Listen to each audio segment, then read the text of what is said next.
Olá, amigos! No vídeo de hoje vamos assistir o primeiro simpósio de Direito Militar realizado na USP. Um rico material que vai servir de informação para os nossos policiais, estudantes de direito, advogados, promotores e magistrados. Este simpósio aborda os seguintes temas: a investigação criminal militar como instrumento de garantia e promoção dos direitos fundamentais na segurança pública, os aspectos processuais e constitucionais das interceptações de gravações telemáticas, a investigação e produção de provas no processo penal militar e o sistema de equalização entre os crimes comuns e militares, introduzidos pela Lei 13.491/17, e os ganhos de racionalidade e eficiência para a segurança pública.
Senhoras e senhores, mais uma vez, muito bom dia, sejam todos muito bem-vindos ao primeiro simpósio de Direito Militar, cujo tema é Investigação Criminal Militar, Organizações Criminosas e Justiça Militar, Desafios e Perspectivas.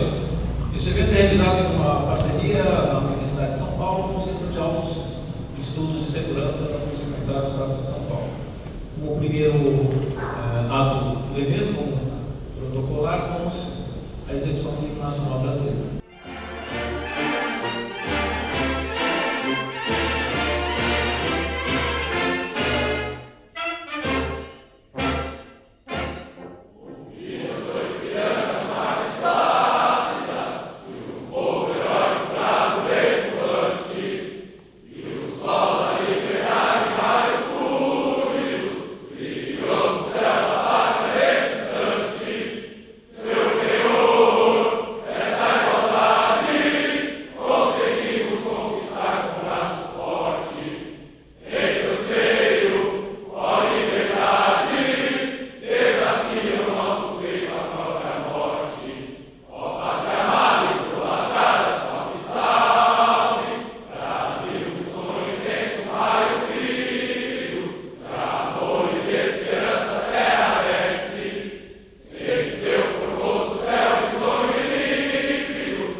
Comandante do Centro de Altos Estudos de Segurança da Polícia Militar do Estado de São Paulo.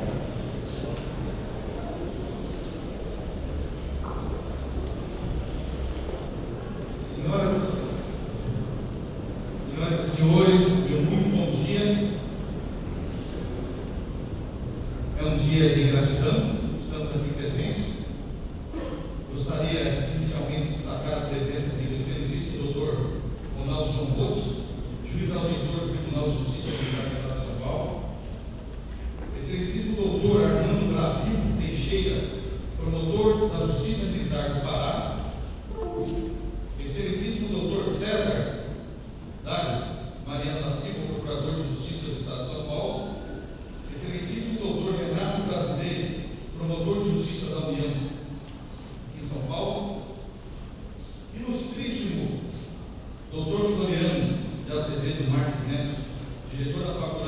Largo São Francisco, que nos recebeu nesse aprazível centro de estudos. Doutor, agradeço. Ilustríssima doutora Helena Regina Lobo da Costa, professora dessa instituição, que executou as tratativas, né, para que esse evento pudesse ocorrer. Muito obrigado pelo seu empenho, professora. Senhores oficiais, corpo docente e administrativo do Centro de Alto Estudo de Segurança, que juntos contribuíram sobremaneira para este encontro, corpo discente do nosso CAES, né, Centro de Alto Estudo de Segurança, nossos capitães mestrandos que se encontram aqui e se empenharam exaustivamente para este evento, ocasião que exalto o nome do capitão Rodrigo Vilar e Rodrigo Elias, que fizeram toda essa correria para que pudéssemos estar reunidos aqui hoje. Oficiais e praças da Corregedoria da Polícia Militar do Estado de São Paulo, que cerraram fileiras com o CAES para a organização desse simpósio, ocasião que agradeço muito bem do coronel Marcelino Fernandes. Presença também do nosso coronel Joselito Sarmento Oliveira Júnior, assistente militar da Secretaria de Segurança Pública, representando o nosso general, secretário de Segurança Pública, general Campos. Presença marcante também dos alunos oficiais da Academia de Polícia Militar de Pato Branco, futuros formandos aí, né? Estão aqui presentes entre nós, acadêmicos da Faculdade de Direito, demais estudantes, civis aqui presentes.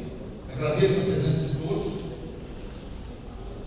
Primeiramente, né, exaltar nesse momento a possibilidade de estar iniciando este primeiro simpósio de Direito Penal Militar, que tratará incisivamente sobre o seguinte tema: investigação criminal militar, organizações criminosas e justiça militar, desafios e perspectivas. Aliás, diria aqui, enxofre, que se trata de um misto de simpósio do seminário, posto que na condição de um simpósio aglutinaremos determinados temas e suas respectivas impressões a serem levadas a efeito por especialistas que compõem a mesa, e ao mesmo tempo um seminário, vez que o objetivo também é semear ideias e levantar questões para um debate mais à frente, como se pretende nesta manhã. Na centralidade deste encontro, contudo, apresentar a aproximação da antiga Academia de Direito de São Paulo, datada de 1927, instituição-chave para o desenvolvimento da nação, e o nosso Centro de Altos Estudos de Segurança Pública da Polícia Militar do Estado de São Paulo, com o trabalho extenuante da Corregedoria, nesse salão novo, situado nesse solo sagrado do Largo São Francisco, ao lado do antigo convento. Uma aproximação extremamente oportuna entre as ciências jurídicas e as ciências policiais, para que possamos construir uma institucionalidade sólida em prol do interesse público e que possa oferecer soluções para o nosso espinhoso cotidiano, por meio da troca de conhecimento, seja para o estudo do direito, para as demandas sociais e para a melhoria da nossa percepção de segurança pública, que é tão cara à nossa sociedade. E por derradeiro, lembrar sempre de que a ruptura da opacidade entre essas duas ciências só será alcançada por meio da transparência e simetria, como é possível vislumbrar nesta data de hoje. Sem mais delongas, agradeço a atenção e muito obrigado pela presença de todos. Polícia Militar do Estado de São Paulo.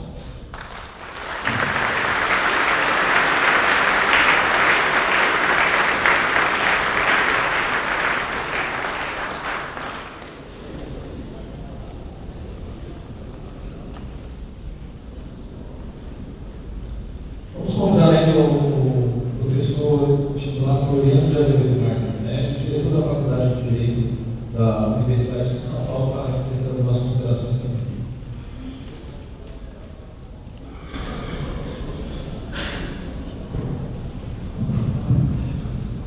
Bom dia a todos, oficiais, deles, mais autoridades do Ministério Público.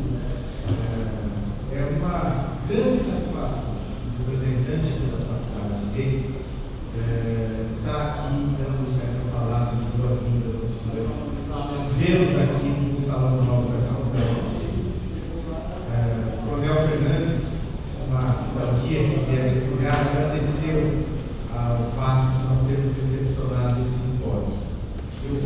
repetir aqui tudo o que já falei para ele. A gente agradece o favor e essa minha oportunidade aqui de saudá-los não representa de forma alguma um favor para a Polícia Militar e Psicóloga. Representa uma manifestação de uma função fundamental da Faculdade de Direito da Universidade Pública da Universidade Paulista. Isso por 3 razões. A primeira razão é que esse é um espaço de conhecimento, discussão de temas jurídicos. E é isso que vai ser feito nesse simpósio seminário, como o coronel aqui falou.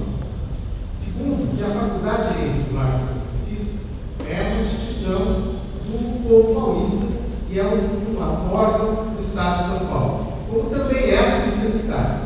Portanto, nada mais natural que um órgão do Estado de São Paulo, a Universidade Pública Paulista, sediar um simpósio acadêmico, jurídico, de uma outra instituição do Estado paulista, que é a Polícia Militar.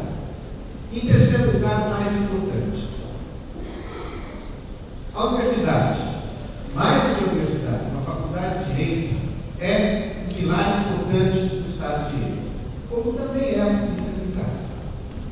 A Polícia Militar cumpre um papel fundamental no Estado de Direito, quando, obviamente, é uma Polícia Militar, como a Polícia Militar do Estado de São Paulo, que age dentro dos limites do Estado de Direito. E nada mais satisfatório o diretor de uma faculdade de Direito de que vê o grau de empenho, esforço e investimento da Polícia Militar em se aperfeiçoar, em conhecer o direito, em conhecer instrumentos de combate à criminalidade dentro do direito e de se aperfeiçoar, não só no curso de mestrado da Polícia Militar, mas no longo e extenuante curso de preparação de oficiais, 3 anos na academia, recebem essa capacitação, essa reflexão. Quero dizer para os senhores, para além de cumprir a obrigação, os senhores me dão hoje uma enorme satisfação. Primeiro, a satisfação de ver a Faculdade de Direito servindo ao desenvolvimento do Estado de São Paulo. Segundo, a satisfação de ver que a nossa polícia é uma polícia que se preocupa e se mobiliza para conhecer o direito, para refletir sobre o direito, para produzir nos seus tempos a melhor concepção do que é o Estado de Direito. Então, é para mim, mais do que obrigação, é uma grande honra, uma grande satisfação de receber esse simpósio aqui na faculdade. Nós estamos aqui, coronel, só uma pequena retificação, não desde 1927, mas desde 1827. E talvez esse seja mais um momento marcante na história da Faculdade de Direito. Espero em Deus que não seja único, que seja único de uma série de eventos. Muito obrigado.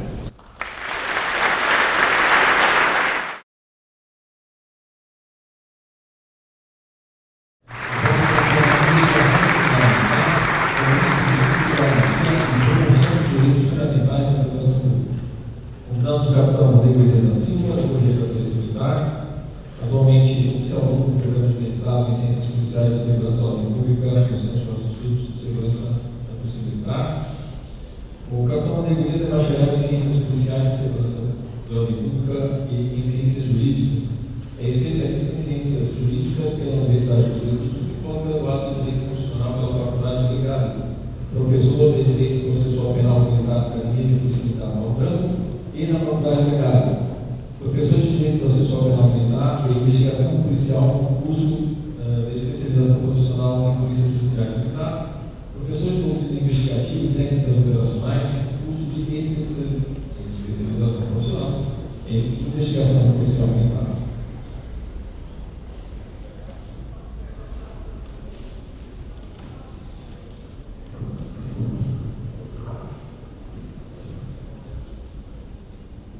Excelentíssimo senhor doutor Ronaldo Monrojo, ministro de Direito da primeira Reitoria da Justiça Militar do Estado de São Paulo, também doutor Renato Brasileiro, promotor de Justiça Militar da União, doutor César Claro, procurador de Justiça aqui do Ministério Público do Estado de São Paulo, coronel PM Marcelino Fernandes da Silva, corregedor da Polícia Militar, coronel PM Eduardo de Oliveira Fernandes, nosso comandante do Centro de Auditoria de Segurança da Polícia Militar, também nosso coordenador de delito, representante do Estado, o senhor secretário de Segurança Pública, e a doutora Helena professora que nos acolheu aqui também possibilitou, junto com o professor Fabiano, que nós pudéssemos estar aqui hoje conversando e debatendo um pouco do nosso direito militar. Senhores, eu trouxe aqui uma proposta um pouco mais prática para a gente discutir aqui. Nós temos muito conteúdo teórico que precisa sim ser levado a efeito, mas como fazemos então para que nós apliquemos essas teorias dentro da prática de uma investigação criminal militar? Então, a minha proposta aqui com os senhores nós debatemos 2 cases que tivemos na corregedoria e discutimos um pouco essa questão de como que a investigação foi levada a efeito, respeitando-se os direitos fundamentais de todos os militares e demais pessoas envolvidas na investigação.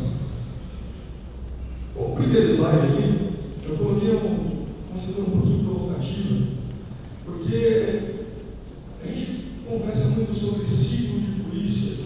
Somos uma polícia que faz metade do ciclo, a parte da polícia administrativa. Atuamos na polícia judiciária contra a repressão imediata. Mas, quando tratamos de assuntos referentes aos crimes militares, nós temos o ciclo completo. Nós atuamos como polícia administrativa militar quando nós fiscalizamos o nosso subordinado, quando verificamos se ele está seguindo o nosso regulamento disciplinar, quando aplicamos uma sanção disciplinar a esse militar, usando o direito administrativo militar. Mas, quando nós temos a eclosão de um delito militar, nós atuamos como polícia judiciária militar. Nós desenvolvemos a apresentamento de delito e fazemos a instrução dos inquéritos policiais militares. Nós temos essa atribuição, nós temos o ciclo completo. E fica aqui uma reflexão. Será que precisamos do ciclo completo, ganhar esse ciclo completo também para os crimes comuns? Ou temos que expandir o ciclo completo que já possuímos também nessa linha de pensamento? Uma pequena reflexão para que a gente possa começar a falar dessa atividade de polícia judiciária. O nosso tema aqui, investigação criminal militar, como instrumento de garantia e promoção dos direitos fundamentais na segurança pública. Para que a gente comece, então, eu trouxe aqui uma reportagem para a gente debater o nosso primeiro case. Uma investigação que resultou em fase de inquérito, depois encaminhada para o Poder Judiciário Militar, na prisão de 12 policiais militares. Como que esse caso veio à tona? Então, nós recebemos na Corregedoria da Polícia Militar, inicialmente, uma denúncia anônima. E aí, o primeiro questionamento, já focando essa atividade investigativa de organizações criminosas, a garantia dos direitos fundamentais. Podemos investigar com base em uma denúncia anônima? E aí, nos deparamos já com alguns elementos que são bastante críticos. Os nossos tribunais superiores já classificaram essa questão e nós temos a capacidade sim de investigar por meio de denúncias anônimas. Mas, ao recebermos essa denúncia anônima, nós precisamos desenvolver o quê? Uma verificação prévia dela, para verificar se existe semelhança entre os fatos denunciados e o resultado daquelas diligências. Veja, zero semelhança entre os fatos e o resultado das diligências. No curso de investigação da Polícia Militar, a gente comenta e explica vários tipos de diligências que são desenvolvidas para a produção de provas. Dentre eles, nós temos alguns exemplos de provas que são obtidas por meio de uma interceptação telefônica, e aí já começa também a ficar um pouco mais complicada a interpretação. Eu tenho uma denúncia anônima e há necessidade de se desenvolver uma interceptação telefônica. Podemos desenvolver essa medida tão invasiva? Novamente, já todo o posicionamento doutrinário jurisprudencial aponta para que é possível que sim, esse trabalho seja desenvolvido, com base no resultado das diligências que foram desenvolvidas. E que tipos de diligências nós estamos falando? Será que eu preciso me deslocar até o ambiente operacional para captar aquela informação, aquela prova diretamente no ambiente operacional? Ou será que eu posso desenvolver essas medidas?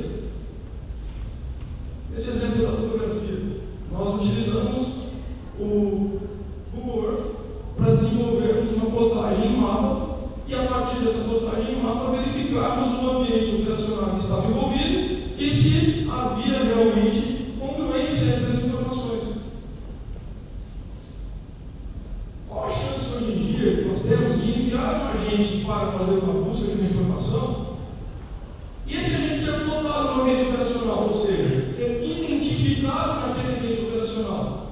Qual o risco que isso pode trazer para a nossa atividade investigativa? E lembrando, a gente está conversando aqui sobre inquérito policial militar, que se utiliza na investigação criminal para que possa desenvolver aquelas provas necessárias para a formação da convicção, tanto da autoridade de polícia judiciária, quanto do membro do Ministério Público e do Conselho de Justiça ou do juiz de direito. Então, nós temos aí algumas diligências que podem ser desenvolvidas de forma cartorária e que vão fundamentar, sim, a verificação de verossimilhança. E uma vez comprovada essa verossimilhança, eu tenho capacidade para a instalação de inquérito policial militar e para desenvolver todas as medidas necessárias para a busca daquelas provas. Nesse caso, nós também utilizamos a demonstração de vínculos e busca de entendimento das provas. O desenvolvimento de mapas mentais nos ajuda muito o entendimento daquela dinâmica criminosa. Para quê? Nós estamos falando aqui de investigação de possíveis organizações criminosas. Para que eu possa investigar possíveis organizações criminosas, eu tenho que estabelecer vínculo entre elas. A lei traz, em seu contexto, algumas elementais que têm que estar presentes. E para que a gente possa comprovar isso, nada melhor do que aplicar a nossa teoria, transportando para a prática. Ali nós temos então ligação de policiais, através de telefones, com traficantes. E isso facilita, começando um trabalho investigativo com essa demonstração, para quando a gente chegar lá no final. Se você não sabe onde você quer chegar, qualquer caminho te leva lá. Quando a gente começa uma atividade investigativa, a primeira coisa que tem que se fazer é projetar onde eu quero chegar com isso. Que prova eu tenho que buscar? Para que a partir disto nós possamos retornar, projetar as diligências e organizá-las de modo a expor menos os agentes e obter a maior quantidade de provas. Continuando aqui, nós tivemos também, nesta operação, então ela surgiu como uma denúncia de que policiais recebiam dinheiro de traficantes e transportavam drogas para traficantes. Desenvolvemos toda a investigação por meio de interceptação telefônica, vigilâncias, aquelas plotagens em mapas, a verificação de rastros e replays de viaturas de Cocom Online, tudo para que pudéssemos ter a convicção se havia algum militar envolvido e qual o nível de participação dele e se havia uma estrutura desenvolvida na forma de uma organização criminosa. Essas fotos são de uma vigilância que fizemos atuando em ação controlada, que demonstrou justamente o momento em que policiais faziam o transporte de 5,7 kg de substâncias entorpecentes para devolver a um traficante. Nós acompanhamos toda a medida e desenvolvemos em ação controlada a ação para que pudesse ocorrer aí também a prisão dos policiais militares em flagrante. Então foi uma ação em que nós tínhamos a condição de não expor todo o trabalho investigativo, agindo em ação controlada deferida pela autoridade judiciária militar e desenvolvemos aquela prisão.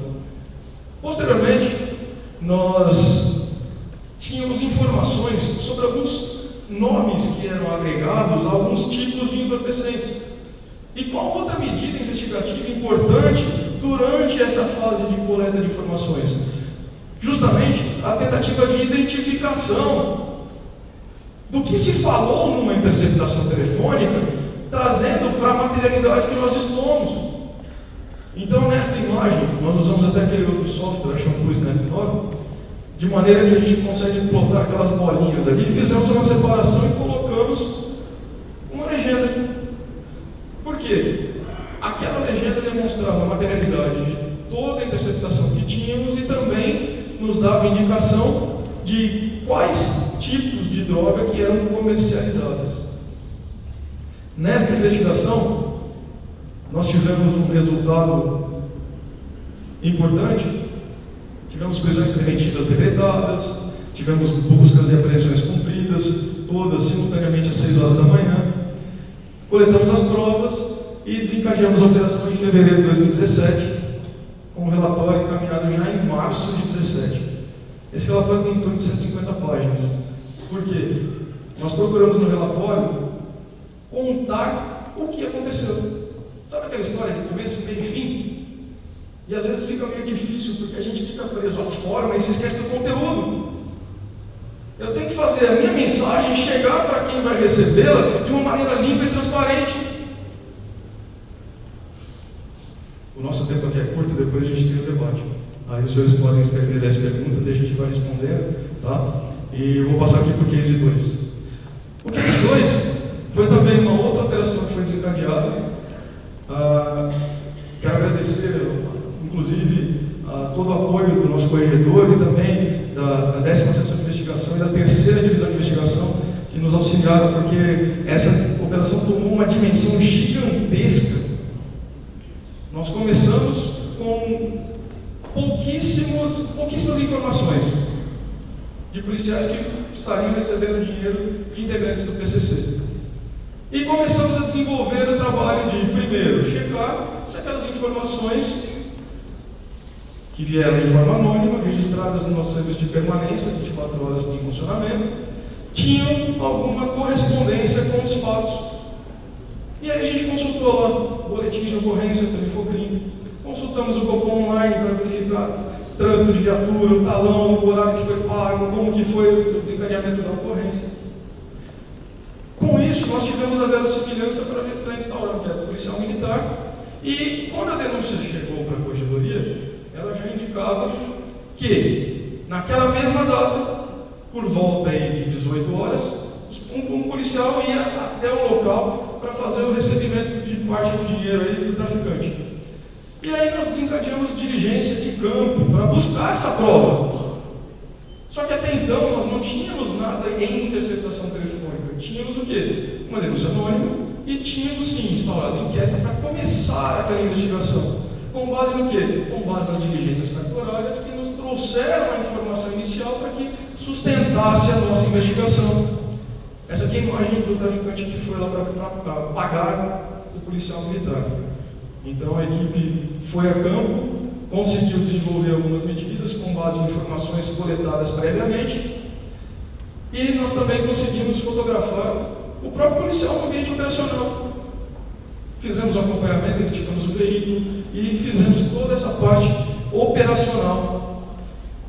Outra demonstração de provas que podemos obter também para trabalhar nesse tipo de casos, câmeras de segurança. Então a equipe não tem que ficar simplesmente parada, aguardando. E aqui também os nossos inquéritos policiais militares são instrumentos de investigação, não são simples amontoados de papéis que a gente só vai juntando oitivas e vai juntando documentos. A gente sabe da pouca capacidade investigativa que as nossas sessões de justiça e disciplina possuem, mas são medidas dessas aqui que são muito pouco invasivas, que também podem trazer algum resultado. Aqui uma outra diligência, em que o policial tinha combinado com o traficante de ir na favela para buscar o dinheiro. E aí nós conseguimos, então, fazer uma vigilância desde o momento em que ele estava na companhia, até o momento em que ele foi lá receber o dinheiro desse traficante aqui. Atuamos em ação controlada, desenvolvemos todas as medidas, não fizemos a prisão para não expor. Outra diligência desse cidadão aqui, que foi 3 pontos de droga consecutivos para pegar dinheiro numa noite.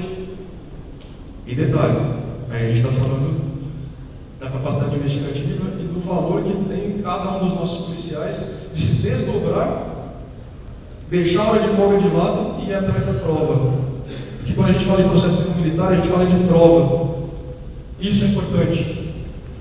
Aqui uma outra vigilância que foi feita, os policiais abordaram um indivíduo a mando de um terceiro traficante que tinha encomendado a prisão de um.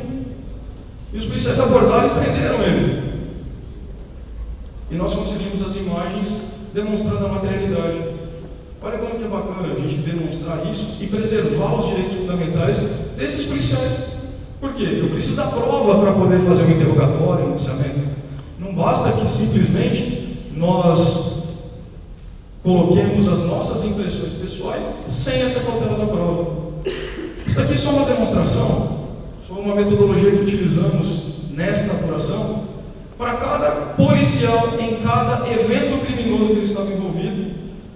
Nós colocamos um quadrinho desse, desmembrando a teoria do crime e falando da formação do delito, fato típico, ilícito, culpável, e colocando cada elemento. Para quê? Para demonstrar conhecimento jurídico, técnico, e que a teoria se amolda à prática.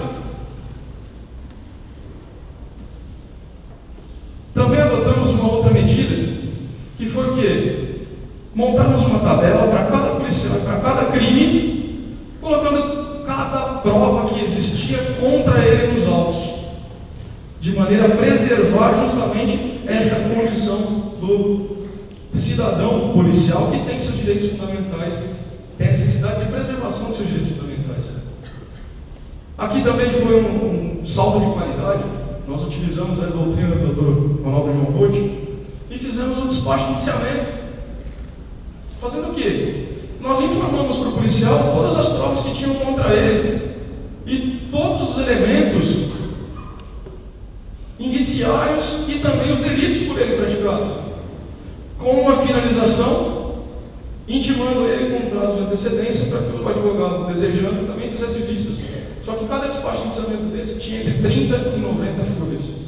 Nós tínhamos 8 volumes nesses autos só de despacho de indiciamento. Com o despacho de indiciamento nós tivemos uma medida importante. Um dos policiais presos trouxe informações que modificaram os indícios de autoria contra ele. E, como encarregado do inquérito, eu próprio representei, junto ao Dr. Rotti, pela liberdade do policial. Por quê? A gente não tem que ficar caçando bruxas, nós temos que procurar provas. E essas provas vão demonstrar quem tem culpabilidade ou não. E como resultado dessa operação, então, nós cumprimos 70 mandados de busca simultâneos, 54 prisões preventivas, prendemos 5 integrantes do PCC. Também tivemos mais de 82 mil ligações telefônicas interceptadas nesse período de um ano. E o relatório do inquérito contou com 921 páginas. Aqui só uma fotografia de demonstração do inquérito, tal como nós remetemos à Justiça Militar, com 70 volumes. Hoje já está com bastante outros volumes. E fica aqui aquele recado final. Somos competentes para desenvolvermos o ciclo completo de polícia? Muito obrigado, senhores.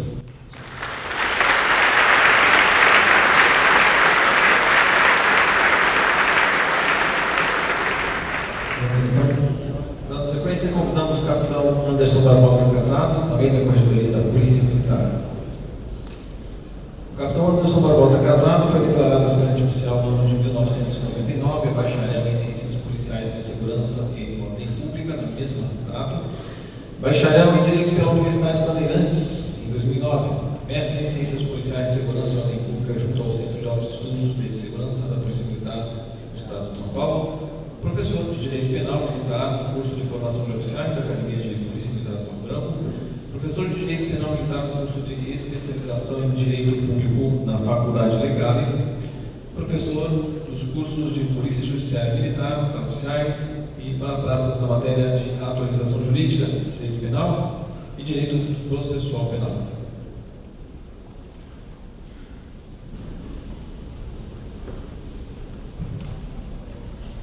Senhores, muito bom dia. Doutor Ronaldo João Rotti, gostaria de pedir licença para cumprimentar todas as autoridades civis aqui presentes em seu nome. Coronel Marcelino, nosso corregedor e comandante, gostaria de pedir licença ao senhor também para cumprimentar todos os oficiais aqui presentes. Senhoras e senhores, muito obrigado pela presença. Vim conversar de modo bastante simples, direto e prático, na medida do possível aí, a respeito de um tema que nos assombra. Rodrigo Elias, o capitão Rodrigo Elias acabou de adiantar o assunto de uma das medidas especiais de investigação, que no caso é a quebra de sigilo telefônico por bar, a interceptação telefônica, e o proveito obtido com as informações advindas dessa quebra de sigilo e dessas interceptações.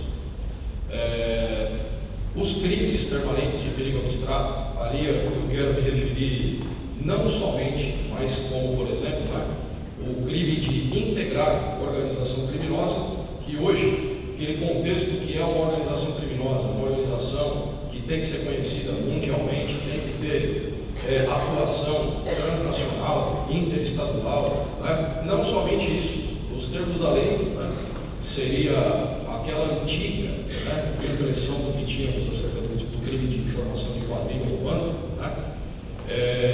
mas não com a quantidade de pessoas que havia lá. Hoje a lei traz especificamente alguns requisitos legais, e traz a quantidade mínima de 4 pessoas organizadas para a prática de crimes, dentre outros requisitos. Só que o fato de integrar essa organização, que foi instituída para a prática de crimes, gera a violação de qual bem jurídico? Qual indivíduo que está em meio à sociedade que é afetado pelo fato de hoje eu, tão casado, ter decidido, de livre e espontânea vontade, me autodeterminando, eu sou policial militar, mas eu vou colaborar com o crime organizado. Ninguém tem controle da data que eu passei a integrar aquela organização. Ninguém sabe qual foi o rito de passagem da situação de cidadão comum e de autoridade policial militar para a situação de, além disso, ser integrante e talvez até com um viés muito importante numa organização, pelo fato de eu portar a autoridade que porto e trabalhar no órgão em que trabalho, Corregedoria da Polícia Militar. Então eu sou fonte inesgotável de informações. Ou seja, isso me leva ao próximo passo, que já é conhecido das autoridades que atuam na área. O crime organizado, ele vive, na verdade, da corrupção de agentes públicos, porque nos interessa a não atuação quando existe o poder e dever de agir dessas autoridades. Uma vez computadas, deixam de agir, e isso vai ao encontro dos propósitos das organizações. A lavagem de dinheiro, eventualmente, de valores, de bens, obtidos com o proveito das ações criminosas realizadas pelas organizações e os crimes propriamente ditos, porque a instituição foi erguida, a organização, para a prática desses crimes, para trazer para ela esse proveito que a gente falou, pode ser bem, valor, dinheiro, o que for. Então, o crime permanente de perigo abstrato, eu integro a organização a partir do momento em que eu verifico a possibilidade de provar em juízo que a pessoa integra aquela organização, eu tenho possibilidade de atuação a todo tempo em juízo, de solicitar à autoridade judiciária a intervenção da autoridade judiciária para, lá ao final do inquérito, haver a instauração do processo penal e a repressão penal dessa pessoa, bem? Sem prejuízo dos demais crimes praticados pelo indivíduo. Então, a proteção constitucional da intimidade das pessoas, ela não nasceu para servir de pano de fundo para ocultação ou dissimulação dos frutos de comportamentos individuais que violam valores sociais que são caros. A proteção constitucional da intimidade, ela visa garantir absolutamente a dignidade da sua plenitude do indivíduo. Só que as pessoas que decidem violar os valores aí sociais para integrar organizações criminosas utilizam essa proteção para esconder os frutos dos comportamentos criminosos. E aí nós precisamos do apoio da Justiça, Ministério Público de Justiça, para entrar na intimidade das pessoas e obter as informações que elas lá escondem. Trouxe o princípio da razoabilidade num slide específico, em memória até do trabalho publicado pelo jurista, né, o Dr. César Dário, a respeito do princípio da proporcionalidade. A razoabilidade eu trago aqui por uma questão de ordem prática. A congruência lógica entre o objeto da apuração penal militar e a atuação da Polícia Judiciária Militar frente ao caso concreto. Por quê? Se alguém, eu estou lá no plantão de Polícia Judiciária Militar, estou lá na corregedoria, estou no meu batalhão, comandante de unidade, companhia, o que for, chega uma notícia que A matou B. A de serviço, policial militar, matou B sem justa causa. Crime de homicídio, porque não há justa causa. Né? Aí eu vou lá, vou instaurar um inquérito? Não. Acabou de praticar o crime, foi pego ali praticando, acabando de cometer, preso logo após, logo depois, o que for. Né? Os requisitos legais do artigo 244 lá do Código Penal Militar, processo penal militar. O que eu vou ter que fazer? Pelos requisitos presentes da situação flagrancial, vou ter que elaborar um auto de prisão. Né? Naquela hora, eu vou parar e vou falar, não, vou instaurar inquérito, eu vou pedir para o juiz a quebra do sigilo financeiro, porque eu quero saber da vida bancária, de aplicações em bolsa. Não há razoabilidade do pedido em juízo com proveito de eventual prova que venha aos autos para a ilustração de um caso de homicídio como esse que eu acabei de falar, simples, a de serviço matou B sem justa causa. Então, nesse sentido, trago o princípio da razoabilidade para contribuir com o aprimoramento constante do sistema de Polícia Judiciária Militar de disciplina na Polícia Militar de São Paulo.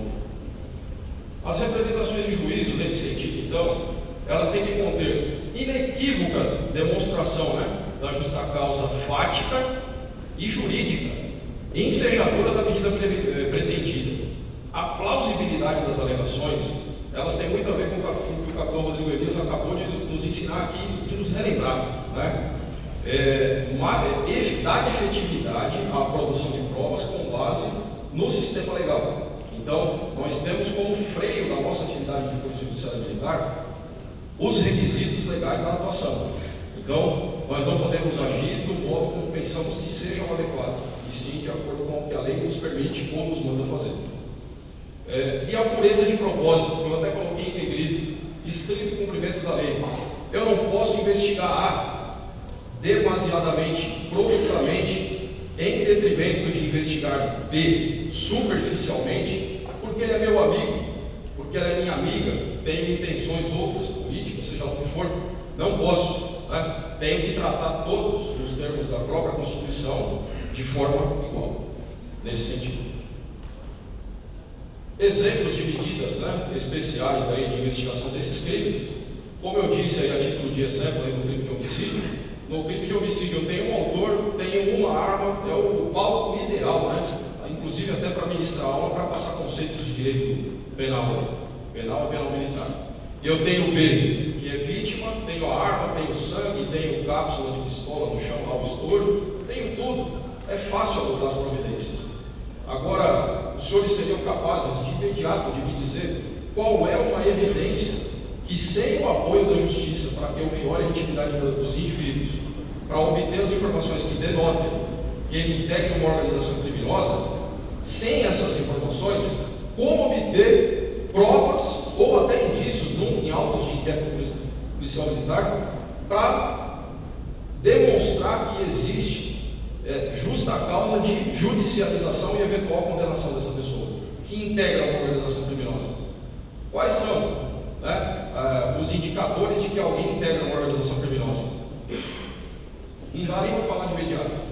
Então eu preciso ir lá na intimidade para buscar as provas que materializam o fato dessa pessoa integrar essa organização. Então não tenho como fazer investigação de órgãos, né, criminosos aí, organismos criminosos, sem essa ajuda aí. Então, a quebra do sigilo fiscal me ajuda numa parte da atuação das organizações. A quebra do sigilo financeiro, a mesma coisa, né? Quebra do sigilo telefônico e telemático, hoje muito se fala, né? A interceptação telefônica já não nos traz mais tantas informações proveitosas, né, ao esclarecimento dos fatos investigados quanto antes.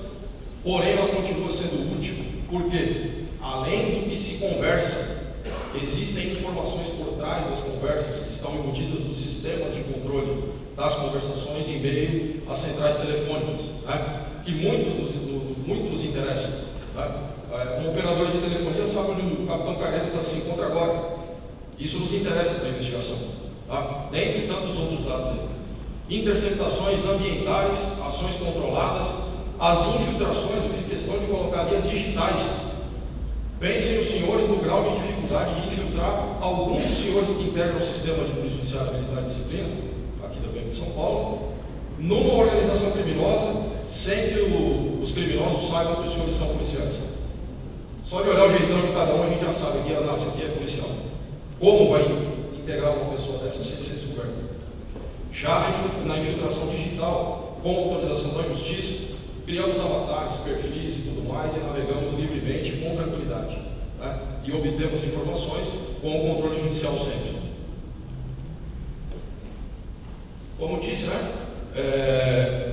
Como se trata de medidas drásticas de intervenção na intimidade, além de me encontrar, de ter a possibilidade de encontrar as provas que eu preciso para a relatoria do meu inquérito policial militar, eu posso me deparar com provas que não fazem parte dos crimes investigados naquele inquérito.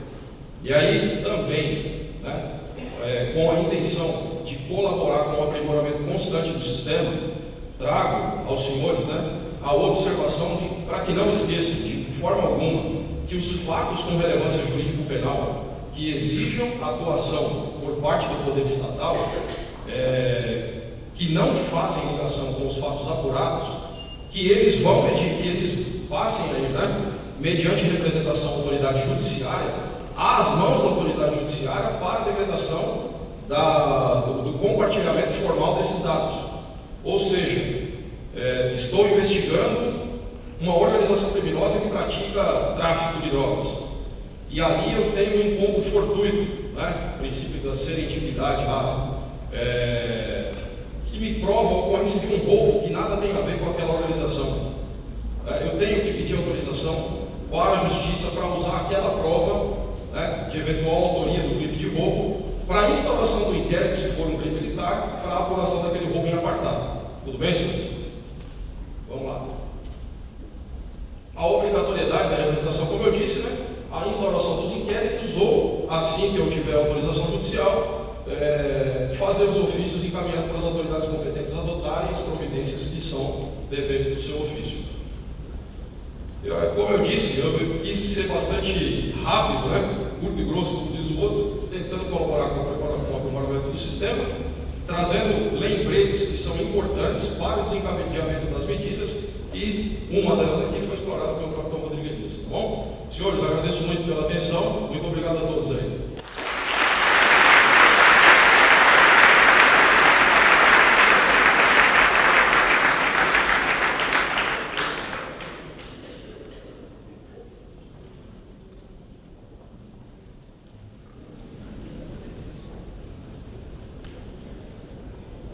Com o tema interceptações e gravações telemáticas, aspectos processuais e constitucionais, convidamos o Dr. César Dario Mariano da Silva, Procurador de Justiça do Ministério Público do Estado de São Paulo.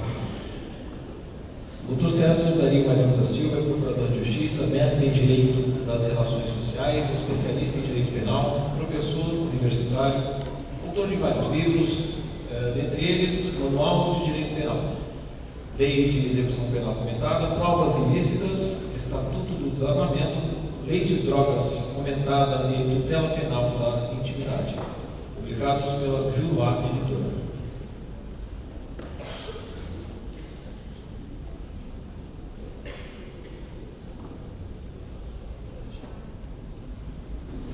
Excelentíssimo senhor doutor Ronaldo João Rotti, digníssimo juiz de direito do Tribunal Militar de São Paulo, pessoa de quem saúdo os demais integrantes da mesa, senhores policiais militares, oficiais de caças, alunos, oficiais da Polícia Militar, idade de aula há mais de 10 anos, eu orgulho muito disso, senhoras e senhores, agradeço primeiramente pelo convite de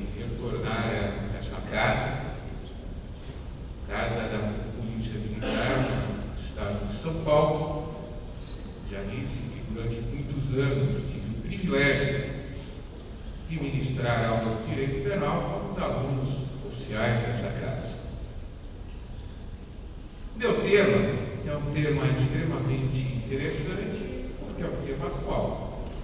Praticamente todos os dias nós ouvimos notícias, comentários acerca de interceptações telefônicas, telemáticas, principalmente depois do vazamento que nós tivemos, mensagens trocadas entre o juiz de direito, o Sérgio Moro e procuradores da República. Além de ser um meio de prova extremamente importante, também um meio de prova extremamente delicado, na medida que nós temos a invasão da intimidade, da privacidade das pessoas. E é justamente isso sobre o que eu vou falar, para que nós possamos, dentro da legalidade, realizarmos tanto a interceptação telefônica, que hoje ela não funciona muito, já que poucas pessoas falam por meio de telefone, mas interceptações de telemática, que é a interceptação de conversação, mas utilizando uma mistura de meios informáticos com meios de telecomunicação.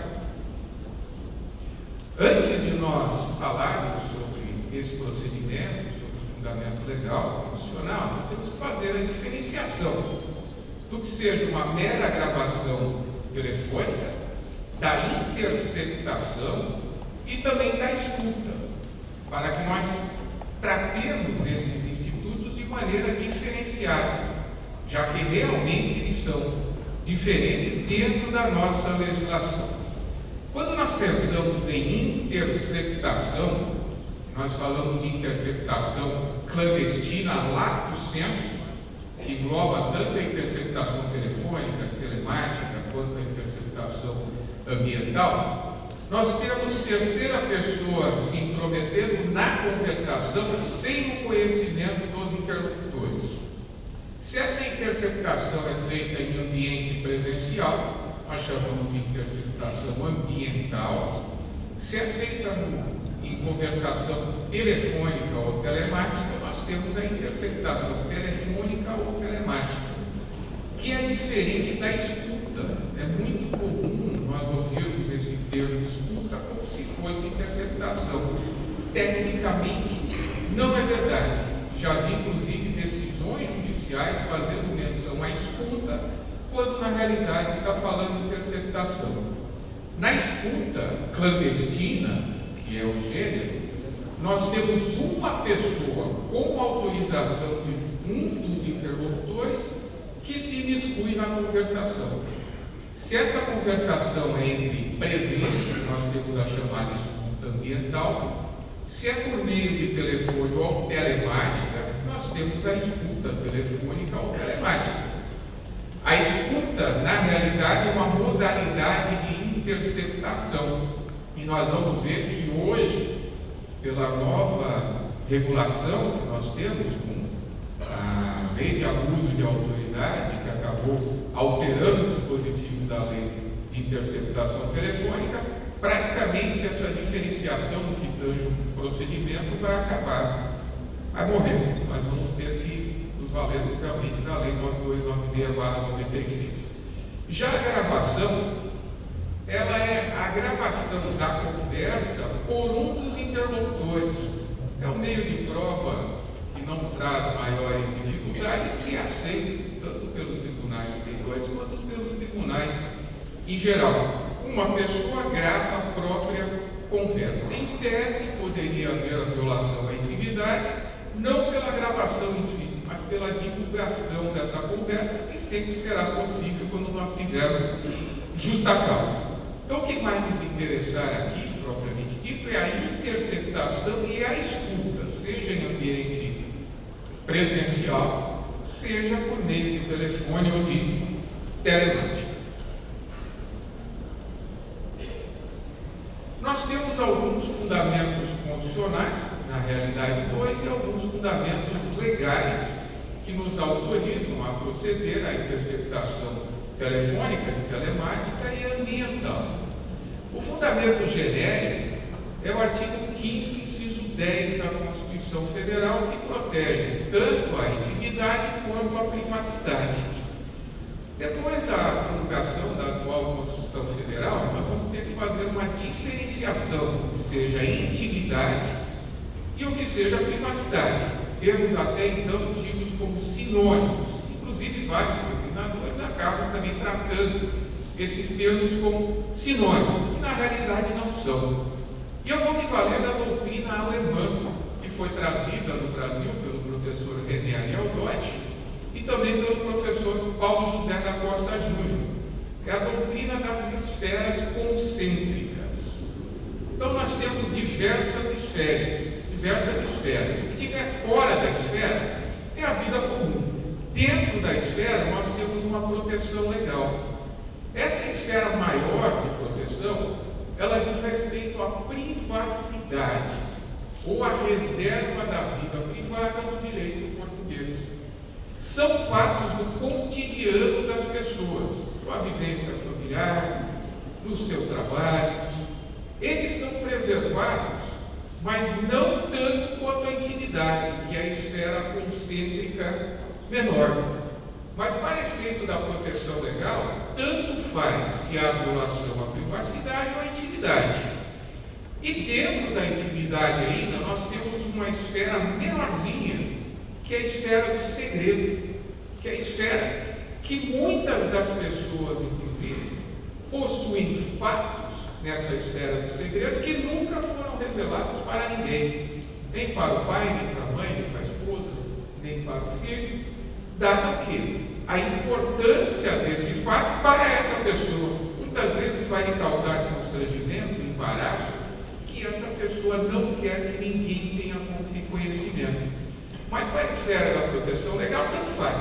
Se é a intimidade, a privacidade ou a esfera do segredo, nós já visto aqui o artigo 5º, inciso 10, protege tanto a intimidade quanto a privacidade e, obviamente, também a esfera do segredo.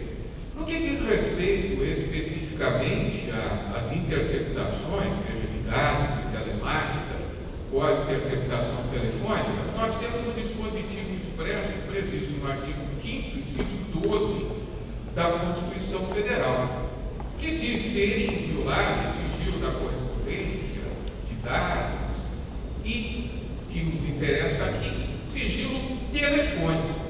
A dúvida que surgiu quando logo que foi aprovada, foi promulgada a Constituição Federal, é se nós poderíamos interceptar dados, interceptar correspondência, interceptar também conversações por meio de telemática, só as interceptações telefônicas. O dispositivo fala, salvo no último caso, que seria as interceptações telefônicas. Durante muitos anos houve essa dúvida nos tribunais superiores, hoje isso já está superado.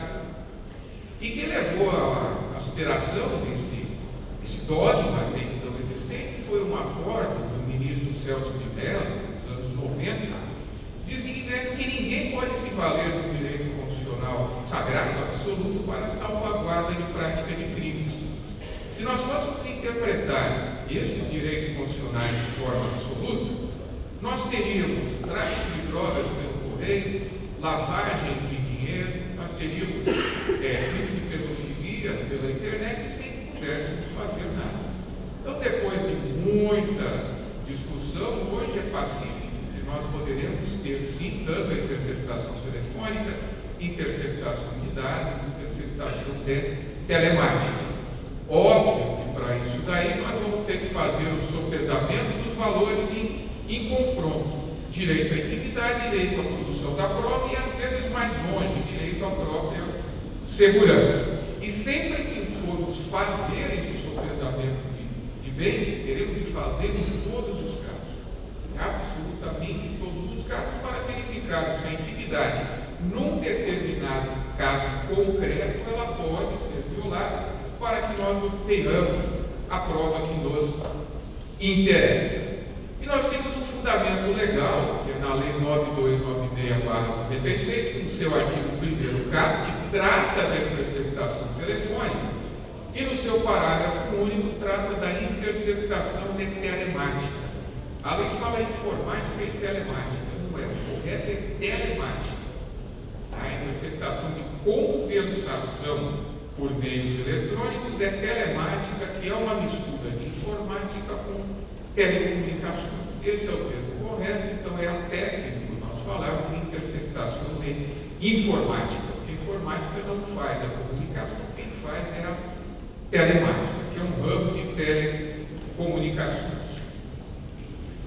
Interessante nós falarmos sobre isso, porque eu acredito que vai haver indagação a respeito do tema, e nós conversaremos sobre isso depois, acerca do juiz competente, da competência para o deferimento dessa medida. No que tange principalmente à justiça militar, a discussão é mais ampla.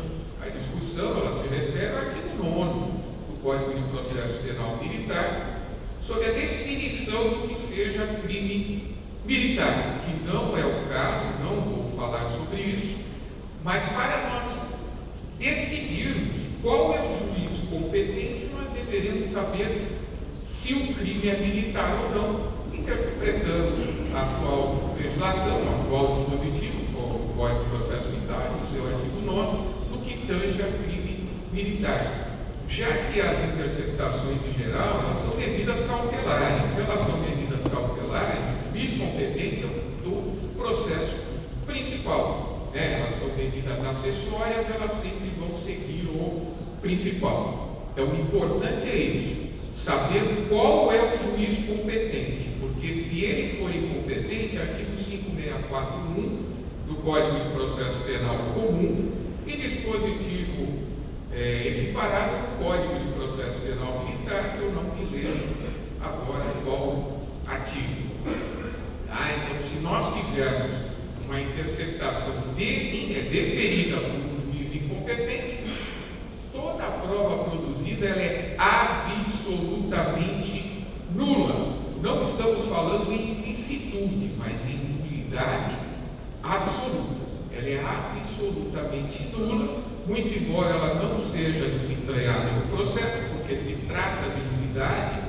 e não ilicitude, ela não vai poder ser utilizada pelo julgador nas suas decisões, e essa decisão, se existir com base na prova absolutamente nula, não só ela, mas todas as demais decorrentes também serão contaminadas pela ilicitude. Então é extremamente importante, repito, sabermos se trata de crime militar ou crime de natureza civil, para sabermos qual é o juiz competente para o deferimento dessa medida.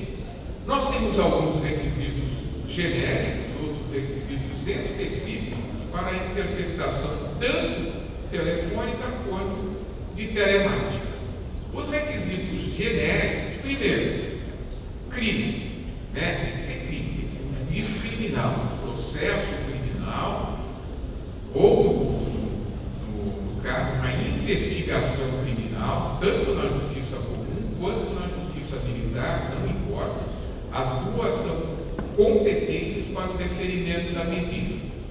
E outro requisito genérico previsto na Constituição Federal é a prévia autorização judicial.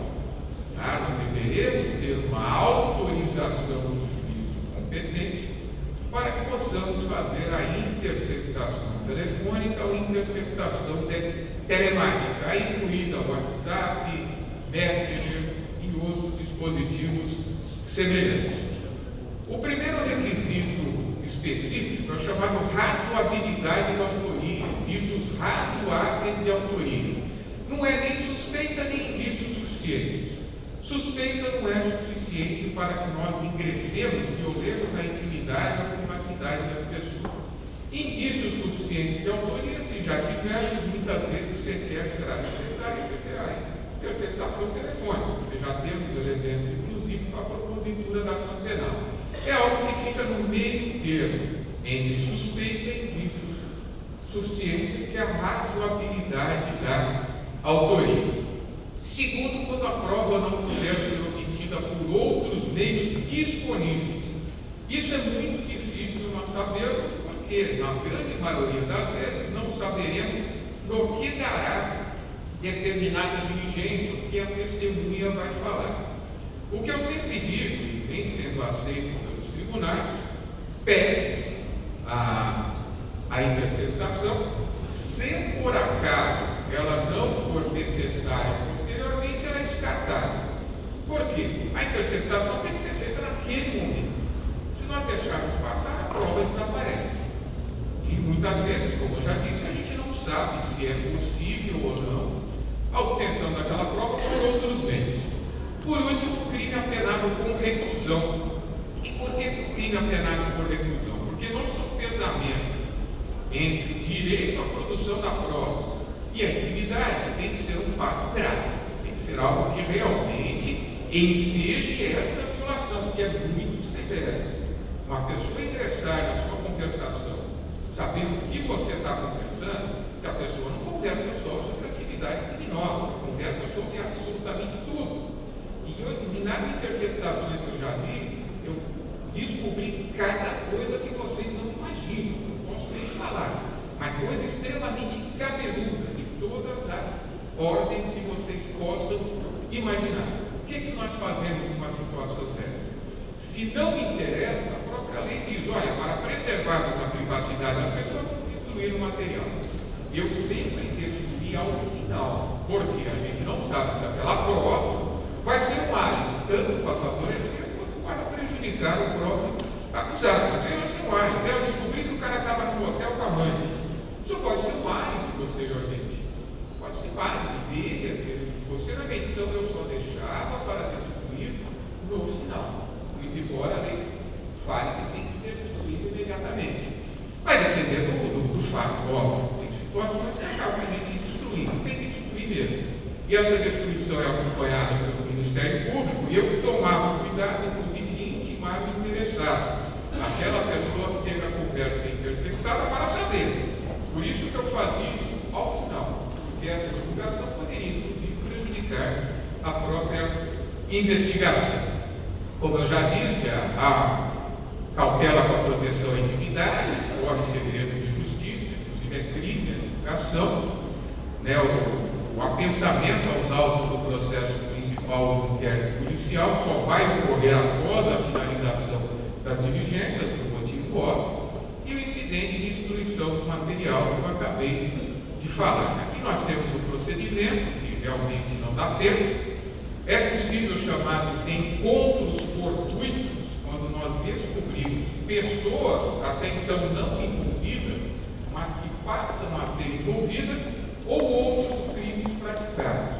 Essas pessoas que não são envolvidas, se ela tiver prerrogativa de foro, imediatamente mandamos os autos para o juiz competente ou para o tribunal competente. Isso aconteceu, nós vamos entrar na apuração de crimes praticados pela então presidente Dilma Rousseff, pelo ex-presidente Lula, que deu aquele problemão todo. Isso daí pode levar efetivamente à nulidade da prova produzida.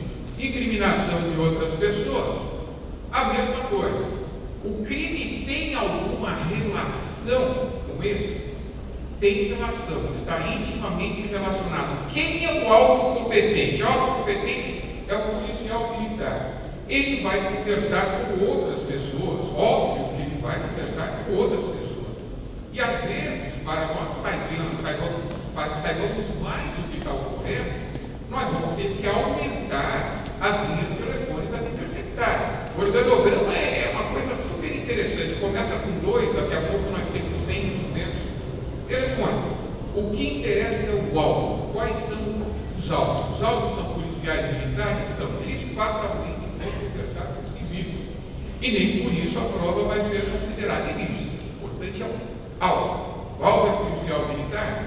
Praticou crime nos tipos do artigo 9, crime é militar?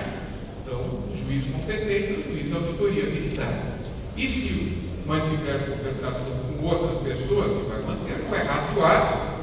Ele manteve conversação com outra pessoa, o juiz competente não é mais ele. Toda vez que nós vamos analisar um dispositivo legal, nós vamos ter que fazer uma interpretação de tal forma que esse dispositivo funcione. Se formos interpretar dessa maneira, não vai funcionar. O que interessa, como eu já disse, é o alvo. qual é óbvio, é policial militar, não há problema nenhum. E, como eu já falei, que acontece incriminação de outra pessoa, prerrogativa de foro, aí não tem jeito. Aí nós temos que mandar os autos para o tribunal, o juiz competente, e lá ele vai decidir se vai desmembrar o feito ou não.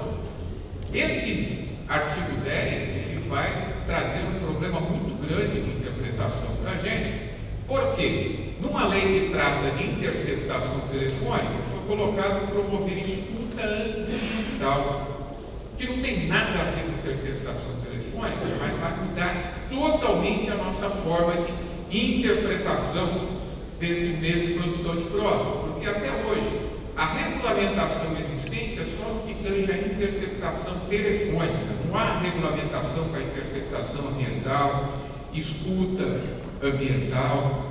Tá? Nós nos valemos do artigo 5º, inciso 10 da Constituição Federal, para verificar se no caso concreto haverá violação à intimidade ou não. O que sempre a doutrina defendeu é uma coisa bem simples de entender. Se o local é público, aberto ao público, você pode falar, você não tem mais privacidade. Então, público aberto ao público. Local é privado, você tem privacidade. Local é privado, precisa da ordem judicial. Local público não precisa. Senão, nossas filmagens, CD, metrô, nas próprias lojas, não teriam validade nenhuma. Agora, eu sempre defendi que a escuta ambiental não necessitava de ordem judicial, seja em ambiente privado, seja em ambiente público. Acabou. Nós vamos precisar de ordem judicial. Eu tenho interpretado a norma, tenho um artigo escrito sobre isso daí, inclusive, que só haverá a necessidade de ordem judicial em ambiente privado, porque em ambiente público não há intimidade. Se a lei diz a proteção da intimidade, que é o bem jurídico protegido, e se em ambiente privado e ambiente público não há intimidade das pessoas, embora haja discussão a esse respeito, não haverá necessidade de autorização judicial, não haverá crime e a prova poderá ser produzida. Mas isso ainda vai demandar muita discussão, seja na parte doutrinária, seja na parte jurisprudencial, em razão da nova definição dada ao artigo 10 pela malfadada lei de abuso de autoridade. Então, agradeço a todos a oportunidade de aqui estar. Uma pena não ter mais tempo, muita coisa para falar, mas